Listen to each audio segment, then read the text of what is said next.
Let's start by creating a React app here using npm init command, and we enter all the details here, the package JSON configuration details, and we see a package.json file created here with all the details that we had entered earlier. Now we'll have dependencies and dev dependencies here itself in this file. Once we install all the required dependencies and the dev dependencies, first of all we'll install React and React DOM as our dependencies. Later on we'll move to install the dev dependencies like Webpack, CLI, loaders. Once we are done with that, let's create configuration files and add some code there. Here in .babelrc file, we add two presets, namely preset env and preset react.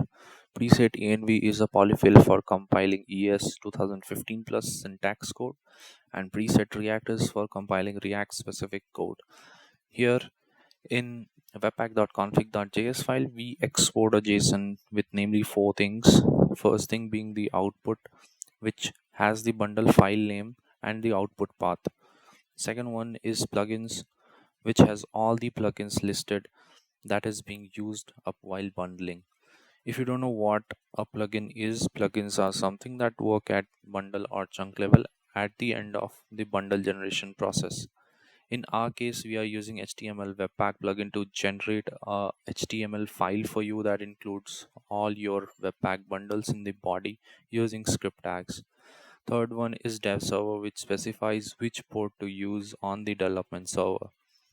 Fourth and the last one is the module, which contains an array of rules to be followed while bundling of code.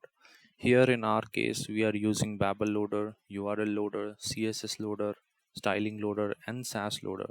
If you don't know what a loader is something that works at individual file level to pre-process files as you import or load them. After each loader does its job, it emits JS bundle. So here for almost all types of files, we have a loader. Let's create a src folder and four files in it: index.html, index.js, app.jsx, and app.scss.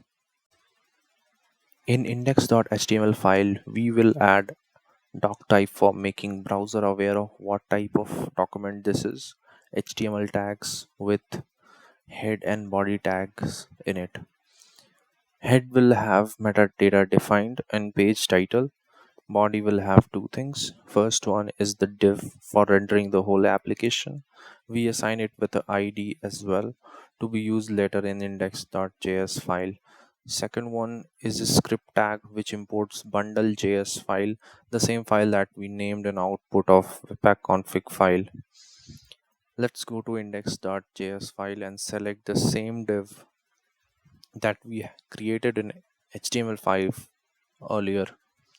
Using React DOM, we will place our app in the same div element. Let's create our app now. We need to import React and create app element here. Also in the app.scss file, we add some color to the message to showcase the stylings used. Once we have done all of this coding part, we need to try and understand how Webpack does it and what is the ultimate output of it. For that, we need to run the code locally, check it, and then create a build.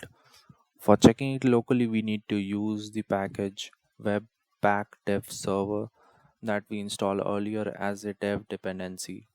We add that command as a dev script in our package.json file. We also add a prod script for creating a production ready build for deploying it later. Let's run npm run dev to check the running code locally. We have our code running on localhost 3030 on our browser. We see the correct output here already. Let's open up the developer console to understand the output. So here we have two files, index.html and bundle.js. The index.html we wrote acted as a template for the output HTML file, and the bundle.js file, which Webpack build is also loaded here. This is not an optimized or minified since this is a development server build. Once we create an optimized build using prod command, we can see optimized or minified version of the same bundle.js file. Let's head over to the code for the same. Once we run npm run prod script, we see a dist folder created in our code base which has index.html and bundle.js file. Both HTML and bundle look minified and optimized here. We can use the same dist folder as deployment version of this project.